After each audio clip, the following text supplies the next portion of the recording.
Namaste. Hello. Hello, beautiful people.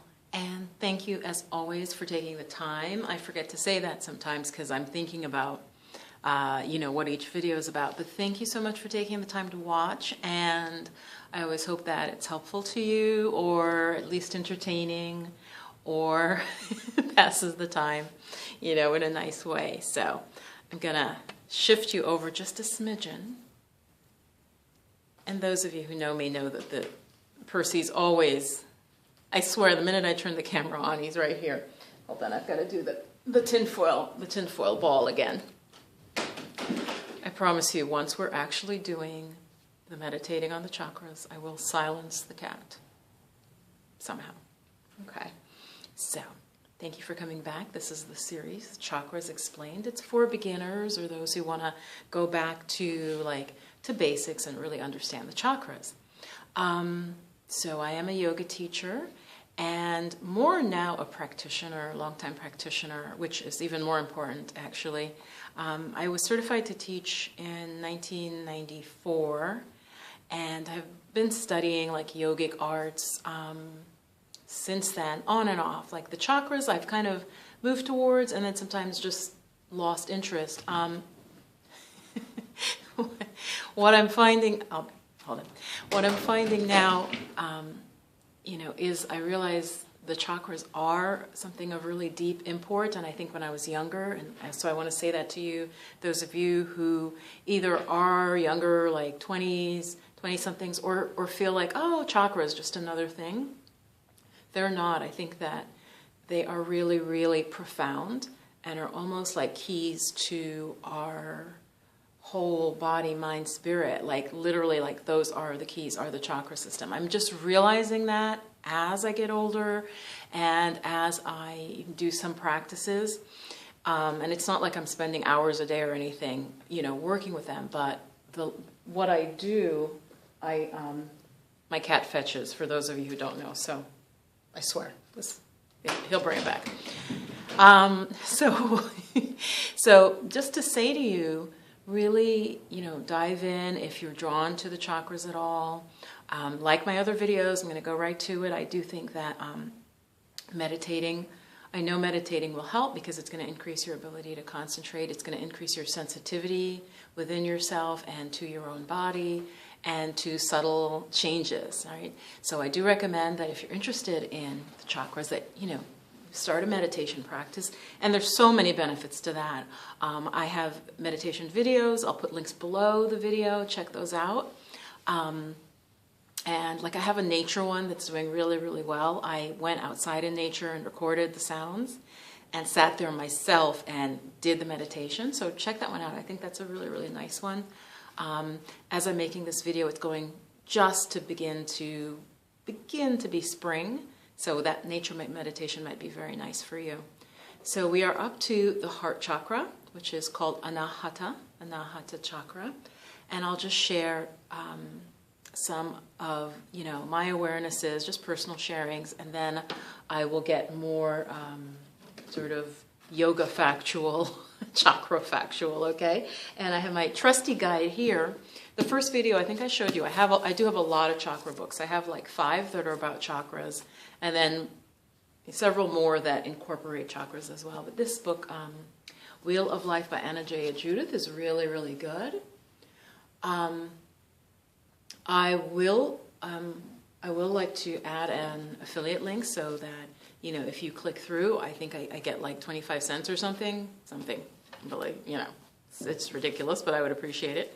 The thing is, actually, separate story, but if you don't see a link there, that's fine. Just, pick this up if you're interested. Wheels of Life by Anna J. Judith. So some musings and what I've noticed, personal experience, whenever I would get up to the heart chakra, and typically you start at the root chakra and you go through each one, right? So you're going upward. I would notice a definite shift, even if I was chanting out loud. See? You saw I didn't move, and here it is. He brought it back. And there he goes. A definite shift in my voice chanting. Everything feels softer when you get to the heart chakra. So you're coming from Manipura, which is the third chakra, and then when you go up to Anahata, the heart chakra, I would just, there's a softness to it, right? I mean, it's the heart. So I would always notice, that's what I'd really notice is like a shift. I'd be chanting and pretty strong and then there would be this softness and I would feel more like I was pulled inside. It's just a different quality. So yeah, so let's get into some yoga factual stuff about the heart chakra. Sorry, the cat.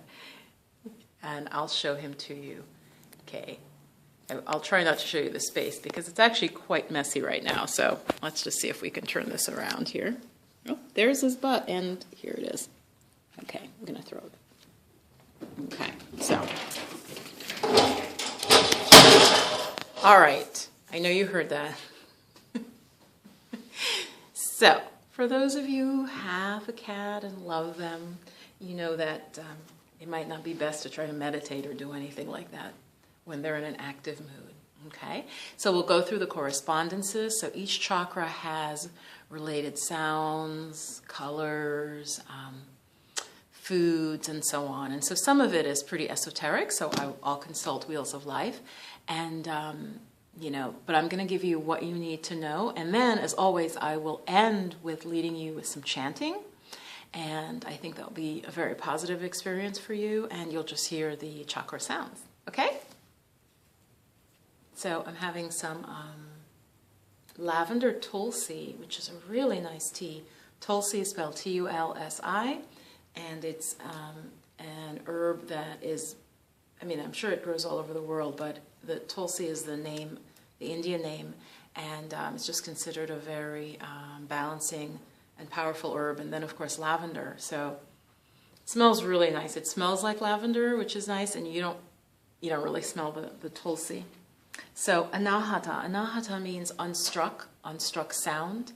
So a sound created without any sort of hitting, right? Without like the way you usually have to strike something or you know, it's two things coming together creating sound. In the heart chakra, it's called unstruck. So there, you know, so there's some metaphorical meaning to that, which I won't get into. It is the heart chakra, so center of the chest is where you want to focus on it. And as I said before, you feel so picture this as your spine. You focus at the spine, at the level of the chakra, and then feel like it blooms forward, okay? Some people say, oh, they're hanging down, and then if you open them, they're up. Don't get just don't get too crazy, okay? If you feel all that, that's great. But most important thing, so center of the chest, and then just go back towards the spine. And then, like I said, try to find a point when I do the chanting along the spine where you feel an energy, right?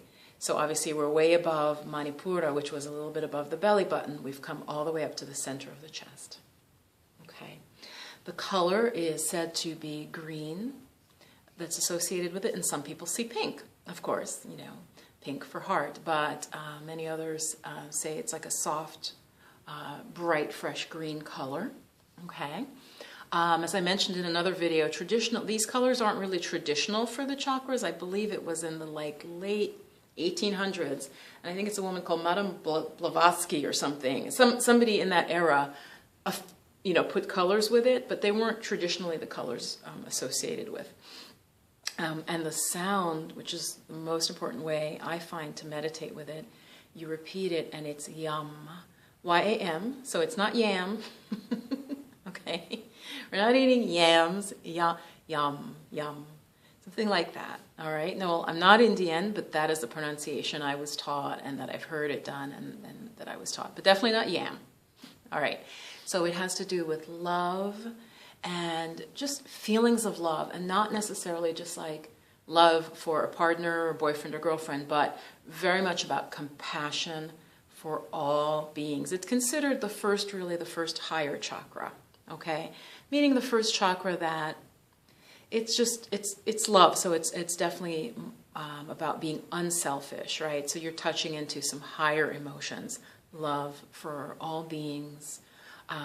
Unlike the first chakra, which is very much, if we're really just stuck in the first chakra, it's about like our tribe and our group, and we may feel our love only to our group, which may even just be our family, And I know you've known people like that. I've known people like that. That's a common sort of trap.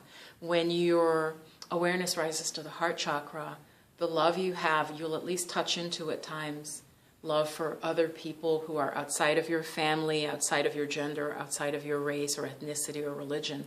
It is that universal love that, you think of someone, like a Mother Teresa, or Martin Luther King or a Gandhi, who, while they might have been fighting for a group individually, it was based on bringing that group sort of to love and to a level where they would have what other groups had, right? So whether it's the poor or whether it's African Americans or whether in India it was, fighting for independence from the British and their caste system, like Gandhi was working with. So it's love. It can be love in service of a cause, absolutely. So, that's actually, so those people that I mentioned, Mother Teresa, Martin Luther King, and Gandhi, you can see that they took the quality of love and then put it in service. And so actually, the type of yoga this is affiliated with is called Bhakti Yoga. Bhakti Yoga means, Bhakti is like devotional yoga, and it's not very popular in the West. Probably the way you'd most know it is if you think of the Hare Krishnas, if you've ever seen them in the street, like dancing, and they've got their tambourines. So, but Bhakti, I like to look at things very broadly and see similarities. So Bhakti would be the very equivalent of someone who is Catholic, who, is like basically, I don't know if worship's the right word, but, the Virgin Mary, or so every religion has this element, you can see an element of Bhakti. Bhakti is love and devotion to the divine, okay? So once you get to the heart chakra, those feelings start to arise, all right? Let's see. The gland is the thymus gland, which is like right about here, behind the breastbone. I think tapping is one of the things that's said to gently to activate the thymus gland. The other body parts are lungs and heart, of course, pericardium, and your arms and hands, because when you think about it, right? Like I am a massage therapist as well, trained as a massage therapist, and really that area goes in through your arms, right? So someone who does healing work, right, with their hands, they're connecting into their heart energy, okay? So lungs, heart, pericardium, arms and hands. I'm going to read the malfunctions, and of course you could guess then being heart, that would be one of it. Heart disease, lung disease, asthma, high blood pressure. Those are the main things. That the meaning is unstruck sound. The colors can be a soft pink or green. Let's look at some more though. And, the corresponding verb is I love. I love. So all of them have like an I statement about what they govern. So when you get to this, it's this ability to realize and understand love, as I said. And that becomes, if the chakra is clear and you're spiritually, advanced, you're going to be a very loving person. Okay? So, let's see, what else? Let me just see what else I think would be worth telling you. So I'm just going to say, let's just go to, and the sense is touch. That's important to know the sense as well. And the others, I've given you what the sense is. So each sense, seeing, hearing, taste, corresponds to a chakra. So for the heart chakra, it is touch, which I kind of did mention. And that you think about it, when do we touch people, right? Warmth, hugging, sensuality, sexuality. Though not so much sexuality is more the second chakra. And ideally, right, it comes up through to love, to the heart chakra. So you can see how in all the chakras, there can be elements of each in different acts. So for instance, someone may do something. Maybe someone gives you a gift. I'm going to give a real quick example. And I hadn't planned this, but I'm just thinking. Someone gives you a gift. They could give you a gift. If it were from the heart chakra, it would be just really out of pure love for you as a person, right? If somebody gives you a gift and they're coming from the third chakra, Manipura, it would be based on power. And so it could be the same gift, but the intention then, if it were third chakra, giving would be to have influence over you, right? Maybe to give you a very pretty necklace or bracelet or something, then with the intention that I basically have something over you now, right? Second chakra giving, let's say, with the same example, would be very much about the emotions. Maybe a mother giving to a child, or also, sorry, actually that's not a good example. More like a lover giving a gift to basically maybe, get the relationship going more, to almost like a little bribe for more pleasure. So to like maybe someone who gives you, a ring or something, or earrings, hoping that you'll be really happy and you'll want to fool around or something. Whether it could be, from either gender, do something like that. It's more about, somehow it's based on sensuality and desire in the second chakra. The first chakra giving, I can definitely get an example where it's more, you're like me, maybe giving to someone in your family with this intent of almost bonding them to you. Not necessarily so much power, but because you are from the same tribe, the same group. Maybe also it's a way of saying you love them, but it's maybe it would be a ring that's like from a grandmother, something that has like a family heritage or history to it. So each chakra has just a different, the same act coming from a different chakra has like a different taint to it. So I don't know if that was helpful. But let's just do our chanting to close. And so the most important thing, you don't have to remember all of that, is just remember the location, right? The heart center. Come up to sit nice and tall. Nice deep breath in. As you breathe out, exhale, drop your shoulders. Relax your shoulders down. Do try this where you can sit. If you're traveling, come back to the video later and you can watch now, but actually practice it. So focus in the center of the chest, right? And then sort of mentally go all the way through your body. See if you can connect into your spine at that level, right between the shoulder blades, right? So let's actually squeeze the shoulder blades together. Yep, I'm like rolling my shoulders back and I'm squeezing my upper back and release it. Deep breath in and exhale. Lower your eyes and then focusing where you should now feel some sensation from the squeezing, right? Focusing, and I'm going to repeat the name, Anahata, Anahata, Anahata, heart chakra. So try to just feel the sensations in that area. And then mentally repeat the sounds with me or out loud. Okay? If you can get the rhythm. And it's yum, yum, yum, yum, yum, yum, yum, yum. Yum, yum, yum, yum, yum, yum, yum. Yum, yum, yum, yum, yum, yum, yum. Yum, yum, yum, yum, yum, yum, yum. Yum, yum, yum, yum, yum, yum, yum.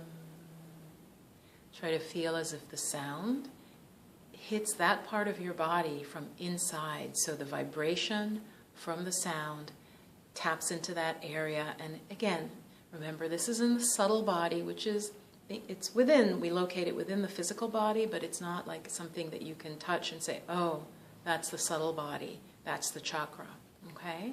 So it's invisible to the eyes, but it's energetic. And as I was just doing that, I actually can feel subtle movement of energy. So you have to get pretty sensitive. If you'd like, you can picture the color pink or green. Okay, soft colors. Okay, if that works for you, let's go again.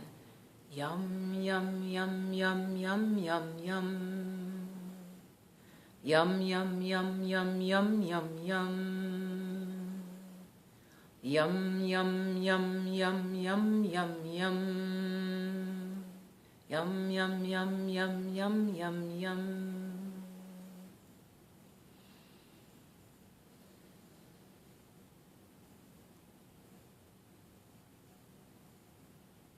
Just notice any subtle sensations you may feel. Okay, it's not that you're going to necessarily have fireworks or anything, but you very well might feel tingling or warmth or coolness or almost like there's a breeze blowing inside the body, if that makes sense. Just subtle movement. Notice whatever you feel. Whatever you feel is fine. Breath in, hold your breath for a moment, exhale. Opening the eyes gently. So just a real short introduction to Anahata, to the heart chakra. Let's bring the palms together, and if you'd like to chant with me, I'm just going to chant Om one time. Take a deep breath in. Om.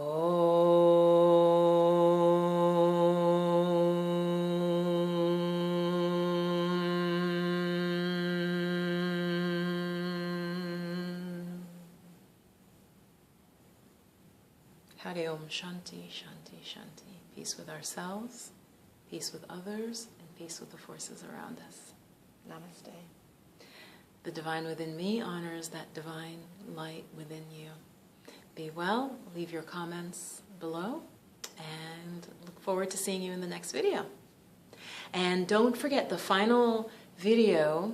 I'm not sure how I'll do it, whether I'll do it in Sahasrara, the seventh chakra, or whether I'll do another one where we do the whole meditation together, okay, where we go through each chakra, but that will be coming up. All right, bye, see you later.